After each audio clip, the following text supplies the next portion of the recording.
गांव का एक कोना, जहां हर शाम की तरह चाय की दुकान पर लोग इकट्ठा होते थे, अचानक से वीरान हो गया था। रामू काका, जो हमेशा यहां कहानियां सुनाया करते थे, आज गायब थे। यह बात सभी को खल रही थी।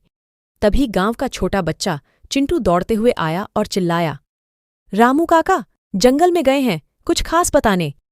सभी लोग चौंक गए। रामू काका का जंगल जाना असामान्य था। सबने निर्णय किया कि उन्हें ढूंढना चाहिए। गांव के कुछ लोग, जिसमें श्याम, गोपाल और राधा शामिल थे, तुरंत जंगल की ओर चल दिए। रास्ते में श्याम ने पूछा, आखिर रामू काका जंगल क्यों गए होंगे? जवाब किसी के पास नहीं था। जंगल का अंधेरा और सन्नाटा उनके दिल की धड़कनों को तेज कर रहा था। हर कदम पर उन्हें एक अजीब सी आवाज सुनाई देती, मानो कोई उनका पीछा कर रहा हो। तभी गोपाल ने देखा कि एक पुरानी चिट्ठी जमीन पर पड़ी थी। उसने उसे उठाया और पढ़ने लगा, जो सत्य ढूंढना चाहे वो इस मार्ग पर आगे बढ़े। सबकी आंखों में सवाल थे, क्या रामू काका ने ये चिट्ठी छोड़ी थी? उन्होंने आगे बढ़ने का फैसला किया।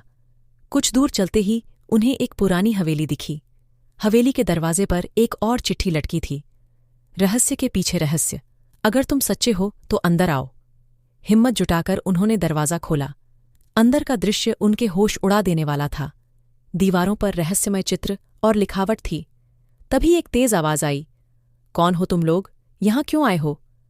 सब चौंक गए। एक बूढ़ा आदमी उनके सामने खड़ा था। वह कोई और नहीं, रामू काका थे। उनकी आंखों में एक चमक थी। काका, आप यहां क्या कर रहे हैं? राधा ने पूछा। रामू काका ने हंसते हुए कहा, मैं जानता था कि तुम लोग आओगे। यह सब तुम्हें सत्य की खोज की ओर प्रेरित करने के लिए था।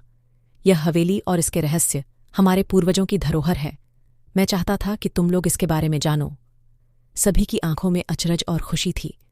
रामू काका ने उन्हें हवेली के रहस्य समझाए और बताया कि कैसे उनके पूर्वजों ने इसे छिपाया था। ये एक सीख थी कि सच्चाई और ज्ञान की खोज हमेशा रहस्यों से भरी होती है, परंतु अगर हम दृढ़ संकल्प और साहस के साथ चलें तो हमें वह अवश्य मिलती है।